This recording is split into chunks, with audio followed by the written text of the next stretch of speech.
नमस्कार दोस्तों, मैं अंजनी कुमार गुप्ता क्लास 10 के विद्यार्थियों के लिए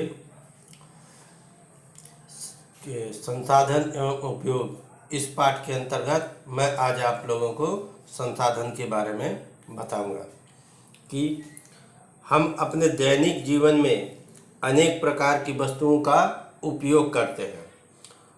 उपयोग में आने वाली इन सभी वस्तुओं को हम संसाधन कहते हैं। जैसे ये वस्तुएं बहुत प्रकार की होती है, भूमि, जल, वायु, खनिज, भोजन, उसके बाद बस, जीप, ट्रक, भवन, विद्यालय, घर, कारखाने। तो ये सभी जो वस्तुएं होती है ये सब हम संसाधन के नाम से जानते हैं। लेकिन इनका जो उपयोग है, इनका उपयोग करके हम क्या करते हैं, अपने जीवन को सुखमय बनाते हैं। संसाधन दो प्रकार का होता है, एक प्राकृतिक संसाधन और दूसरा मानवीय संसाधन। प्राकृतिक संसाधन वे संसाधन होते हैं जो ईश्वर द्वारा सभी जीवों को प्राप्त होते हैं, उसे हम प्राकृतिक संसाधन कहते हैं। जैसे भूमि, जल, वायु, पेड़ पौधे, सूर्य का प्रकाश, ये सभी ईश्वर द्वारा हमें प्राप्त है, इसलिए हम इन्हें प्राकृतिक संसाधन कहते हैं। इसके बाद होता है मानवीय संसाधन। वे संसाधन जो मानव अपने परिश्रम तथा गुणों से प्राकृतिक संसाधनों का प्रयोग करके उन्हें अनेक आकार तथा रूपों में परिवर्तित करता है, उसे हम मानव निर्मित संसाधन कहते हैं। या फिर उदाहरण के तौर पे हम ये कह सकते हैं कि जो प्राकृतिक संसाधनों का रूप मनुष्य बदल देता है, ऐसे संसाधनों को हम मानव निर्मित संसाधन कहते हैं। जैसे भवन, कारखाने, वायुयान, बस, ट्रेन, जीप इत्यादि, ये सभी चीज़ें मानव निर्मित संसाधन कहलाते हैं। उसके बाद संसाधन का वर्गीकरण। तो संसाधन का वर्गीकरण भी कई प्रकार का से किया गया है। तो उनमें से जो प्रमुख है, एक है उपयोगिता के आधार पर वर्गीकरण। तो उपयोगिता के आधार पर संसाधन का वर्गीकरण, जैसे ये दो प्रकार के होते हैं, एक जैव संसाधन और दूसरा अजैव संसाधन। ऐसे संसाधन जिनकी प्राप्ति जीवमंडल से होती है उसे हम जैव संसाधन कहते हैं। जैसे मनुष्य, पेड़ पौधे, पशु, मछली, शेर, भालू, पक्षी या अन्य जीव, ये सभी जीवित प्राणी हैं और इन सभी को हम जैव संसाधन कहते हैं। उसके बाद अजैव संसाधन। तो अजैव संसाधन उन्हें कहते हैं निर्जीव वस्तुओं का समूह, यानी प्रकृति के अंदर जो निर्जीव वस्तुओं का समूह है उसे हम अजैव संसाधन कहते हैं। जैसे चट्टान, धातुएं, खनिज लवण, अयस्क, ये सभी अजैव संसाधन के अंतर्गत आते हैं। उसके बाद उपयोगिता के आधार पे, तो उपयोगिता के आधार पे भी संसाधन को दो प्रकार से बांटा गया है, एक नवीनीकरण संसाधन और दूसरा अनवीनीकरण संसाधन। अनवीनीकरण संसाधन वे संसाधन जिसको हम पुनः प्राप्त नहीं कर सकते या उसे पुनः प्राप्त करने में हमें लाखों वर्षों का समय लग सकता है, उसे अनवीनीकृत संसाधन कहते हैं। जैसे कोयला, पेट्रोल, डीजल, जीवाश्म ईंधन, ये सभी वस्तुएं हम पुनः जल्दी प्राप्त नहीं कर सकते हैं, इसलिए इन्हें अनवीनीकरण संसाधन कहा गया है। नवीनीकरण संसाधन, तो वे संसाधन जिनके भौतिक एवं रासायनिक गुणों की प्रक्रिया के फलस्वरूप हम पुनः प्राप्त कर सकते हैं, ऐसे संसाधन को हम नवीनीकृत संसाधन कहते हैं।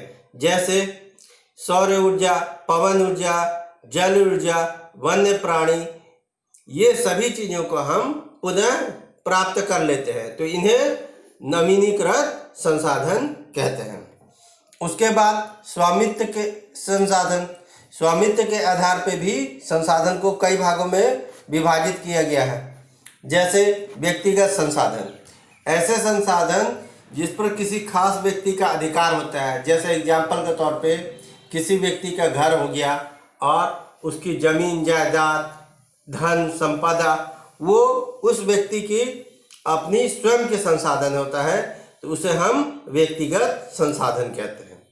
उसके बाद दूसरा है सामुदायिक संसाधन। ऐसे संसाधन जिस पे किसी व्यक्ति का अपना अधिकार नहीं होता है उसको हम सामुदायिक संसाधन कहते हैं। जैसे मंदिर, मस्जिद, पार्क, सार्वजनिक स्थल, पिकनिक स्थल, खेल का मैदान, सड़कें, गुरुद्वारा, गिरजाघर, हॉस्पिटल। तो ये सभी जो चीज़ें होती है ये सरकार की तरफ से या लोगों के द्वारा ही सार्वजनिक रूप से बनाई जाती है। इस पर कोई व्यक्ति अपना अधिकार नहीं जता सकता। इसे सामुदायिक संसाधन कहते हैं। उसके बाद है राष्ट्रीय संसाधन। तो राष्ट्रीय संसाधन ऐसा संसाधन जो कि हम जिस देश में रहते हैं या किसी भी देश जिसके अंतर्गत सभी जितनी भी संपत्ति है, जमीन है, जायदाद है, धन है, संपदा है, ये सभी चीज़ें उस राष्ट्र की होती है। जब सरकार को ज़रूरत पड़ती है वो उसको ले सकती है या आम जनता को के हित के लिए सरकार वो लोगों को देती है। तो ऐसे संसाधन को हम क्या कहते हैं? राष्ट्रीय संसाधन कहते हैं। जैसे भारत देश के अंदर बहुत सारे लोग रहते हैं, बहुत से अमीर गरीब सभी लोग रहते हैं, लेकिन यदि भारत सरकार चाहे तो सभी की संपदाओं को वो आपातकाल की स्थिति में ले सकती है। ऐसा नहीं है कि कोई व्यक्ति ऐसा कह सकता है कि हम इसे नहीं देंगे या किसी कारण से। तो ऐसी संपत्ति को हम राष्ट्रीय संसाधन कहते हैं। उसके बाद अंतर्राष्ट्रीय संसाधन। जैसे हमारे देश में 200 से अधिक देश हैं, तो इन देशों की एक सीमा होती है जिसको कि हम अंतर्राष्ट्रीय सीमा के नाम से जानते हैं। तो समुद्र तल के अंदर जो अंतर्राष्ट्रीय सीमा है उससे 200 किलोमीटर के अंदर जितना भी भूभाग होता है, जितना भी जल का क्षेत्र होता है, वो उस राष्ट्र का होता है। लेकिन 200 किलोमीटर के बाद जितने भी मान के चलिए कि समुद्र का क्षेत्र है उस पे अंतर्राष्ट्रीय संस्था का अधिकार होता है। इसके ऊपर कोई देश अपना अधिकार नहीं जता सकता। उसके ऊपर हमेशा यदि अधिकार होगा तो वो अंतर्राष्ट्रीय संस्था का अधिकार होगा। इसके बाद आता है विकास के आधार पर संसाधन। तो विकास के आधार पर भी संसाधन को कई भागों में बांटा गया है। जैसे संभावी संसाधन, ऐसे संसाधन जो किसी क्षेत्र में मौजूद तो होते हैं लेकिन उनका उपयोग अभी नहीं होता है, यानी कि उसके उपयोग की संभावना है कि भविष्य में इसका उपयोग किया जा सकता है। जैसे हिमालय क्षेत्र के खनिज पदार्थ, या फिर हम ये कह सकते हैं श्रीलंका और भारत के बीच बना राम सेतु, उसके नीचे बहुत अधिक मात्रा में थोरियम का भंडार है जिसका अभी कोई प्रयोग नहीं होता है, लेकिन भविष्य में ऐसे खनिजों का या ऐसे संसाधनों की आवश्यकता हो सकती, उपयोग हो सकता है। इसलिए ऐसे संसाधन को संभावी संसाधन के अंतर्गत रखा गया है।